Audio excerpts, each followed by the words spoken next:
আসসালামু আলাইকুম viewers, welcome back to my channel. Hopefully আপনারা সবাই ভালো আছেন। আশা করি স্ক্রিনে দেখানো ছবিটি দেখে আপনারা বুঝতে পারছেন আজকে আমি আপনাদের সাথে কি শেয়ার করতে যাচ্ছি। সাংসারিক যদি বিভিন্ন ছোট ছোট টিপস আমরা ফলো করি তাহলে কিন্তু সংসারের কাজ অনেকটাই সহজ হয়ে আসে এবং আমরা কিন্তু সারা বছরই বিভিন্ন সিজনের বিভিন্ন সবজি কিন্তু ব্যবহার করে বিভিন্ন রেসিপি তৈরি করতে পারি। হ্যাঁ দর্শক, আজকে আমি আপনাদের দেখাবো কিভাবে আপনারা শীতকালীন দুটি সবজিকে সংরক্ষণ করে 6 মাস বা সারা বছর যাবত এর টেস্ট উপভোগ করতে পারেন।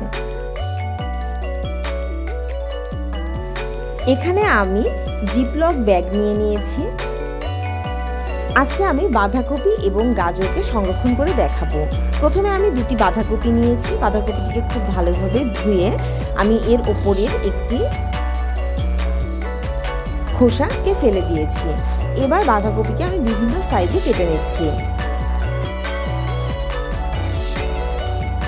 আমরা বাঁধাকপিকে বিভিন্ন রান্নায় বিভিন্ন সাইজে ব্যবহার করি। যেমন এভাবে ঝিরি ঝিরি করে যদি আপনারা কাটেন তাহলে এটিকে আপনারা ভাজি করতে পারেন, নুডলসে ব্যবহার করতে পারেন, ফ্রাইড রাইসে ব্যবহার করতে পারেন। এবং আমি এখানে কিছু গাজরও খুব ভালোভাবে ধুয়ে পরিষ্কার করে কেটে নিয়েছি। এগুলোকেও আমি বিভিন্ন শেপে কেটে নিচ্ছি। আমি এভাবে গোল করে কেটে নিয়েছি। এগুলোকে আমি চাইনিজ ভেজিটেবলে ব্যবহার করার জন্য এভাবে কেটে নিচ্ছি। এছাড়াও বিভিন্ন ধরনের সবজিতে আমি চাইলে এই শেপে কাটা গাজরকে ব্যবহার করতে পারবো।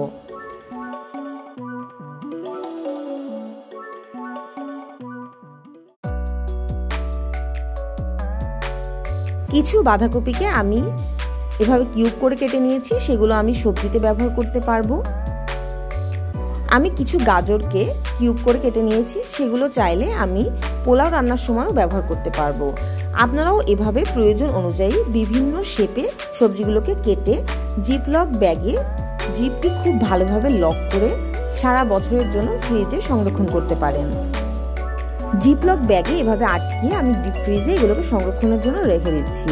আপনারা বিভিন্ন ধরনের সবজি এভাবে সংরক্ষণ করে প্রয়োজন অনুযায়ী বের করে তার টেস্ট উপভোগ করতে পারেন। পরবর্তীতে অন্যান্য অনেক ধরনের সবজি নিয়ে আমি আপনাদের মাঝে হাজির হয়ে যাব। Thanks for watching my video again.